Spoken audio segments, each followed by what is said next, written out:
ദൈവത്തിന് മഹത്വം. നമ്മുടെ പ്രതിദിന ആഹാരം മാർച്ച് 26. പ്രവർത്തികളും സത്യവും. കുഞ്ഞുങ്ങളെ, നാം വാക്കിനാലും നാവിനാലുമല്ല, പ്രവൃത്തിയിലും സത്യത്തിലും തന്നെ സ്നേഹിക്കുക. യോഹന്നാന്റെ 1-ാം ലേഖനം 3-ാം അധ്യായം 18-ാം വാക്യം. ഞാനും ഭർത്താവും വിവാഹിതരായ ശേഷം എൻ്റെ മാതൃ സഹോദരൻ എൻ്റെ കുടുംബത്തിൻ്റെ ചരിത്രം ഞങ്ങളോട് പറഞ്ഞു. എൻ്റെ മുത്തച്ഛൻ ഒരു സ്കൂളിൻ്റെ പ്രിൻസിപ്പൽ ആയിരുന്നെങ്കിലും അദ്ദേഹത്തിൻ്റെ വരുമാനം തൻ്റെ 7 മക്കളെ പോറ്റാൻ പര്യാപ്തമായിരുന്നില്ലെന്ന് അമ്മാവൻ വിശദീകരിച്ചു.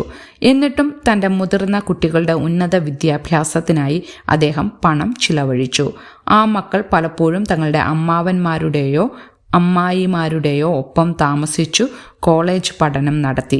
ഈ മുതിർന്ന കുട്ടികൾ സമ്പാദിക്കാൻ തുടങ്ങിയപ്പോൾ അവർ തങ്ങളുടെ ഇളയ സഹോദരങ്ങളുടെ വിദ്യാഭ്യാസത്തെ പിന്തുണയ്ക്കാൻ തുടങ്ങി. ഞങ്ങൾ പരസ്പരം സഹായിക്കുന്നു, അദ്ദേഹം പ്രോത്സാഹനജനകമായി പറഞ്ഞു. നിങ്ങൾക്ക് എന്താവശ്യമുണ്ടെങ്കിലും ഞങ്ങളുടെ അടുക്കൽ വരാമെന്ന് ഓർക്കുക. മറ്റുള്ളവർക്ക് ആവശ്യമുള്ളപ്പോൾ അവരെ സഹായിക്കാനും തയ്യാറാക്കുക. തൻ്റെ ലേഖനത്തിൽ കുഞ്ഞുങ്ങൾ എന്ന് താൻ വിളിച്ചവർക്ക് സമാനമായ ഒരു ഉപദേശം യോഹന്നാൻ നൽകുന്നു. അവൻ എഴുതുന്നു, കുഞ്ഞുങ്ങളെ, നാം വാക്കിനാലും നാവിനാലുമല്ല, പ്രവൃത്തിയിലും സത്യത്തിലും തന്നെ സ്നേഹിക്കുക.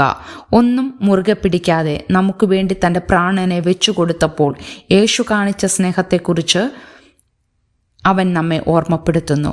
വാസ്തവത്തിൽ സ്നേഹം എന്നത് യേശുവിൻ്റെ പ്രവൃത്തിയാണെന്ന് യോഹന്നാൻ പറയുന്നു. അത് മനസ്സിൽ വെച്ചുകൊണ്ട് ലോകത്തിൻ്റെ വസ്തുവക പരസ്പരം പങ്കിടാൻ യോഹന്നാൻ വിശ്വാസികളെ ആഹ്വാനം ചെയ്യുന്നു. ഒരു വിശ്വാസി തൻ്റെ സഹോദരന് മുട്ടുള്ളത് കണ്ടിട്ട് തനിക്കുള്ളത് പങ്കുവയ്ക്കാഞ്ഞാൽ ആ ദൈവത്തിൻ്റെ സ്നേഹം അവനിൽ എങ്ങനെ വസിക്കും എന്ന് യോഹന്നാൻ ചോദിക്കുന്നു. ഒരുവൻ തനിക്കുള്ളത് പൂഴ്ത്തിവെക്കുന്നത് വിവേകമാണെന്ന് ലോകം നമ്മോട് പറയുന്നു. എന്നാൽ മറ്റുള്ളവരെ ശുശ്രൂഷിക്കാനായി നൽകപ്പെട്ടിരിക്കുന്ന ദാനങ്ങളാണ് ഇവയെന്ന് വേദപുസ്തകം പറയുന്നു. ഒരു ബന്ധുവോ സുഹൃത്തോ സഹശിഷ്യനോ അപരിചിതനോ ആകട്ടെ, ആവശ്യത്തിൽ ഇരിക്കുന്ന ഒരുവനെ കണ്ടാൽ നമുക്ക് അവരെ പ്രവർത്തികളിലൂടെയും സത്യത്തിലും സ്നേഹിക്കാം. അങ്ങനെ ചെയ്യുന്നതിലൂടെ നമ്മിലുള്ള ദൈവത്തിൻ്റെ സ്നേഹം നാം മറ്റുള്ളവരോട് പ്രകടിപ്പിക്കുന്നു.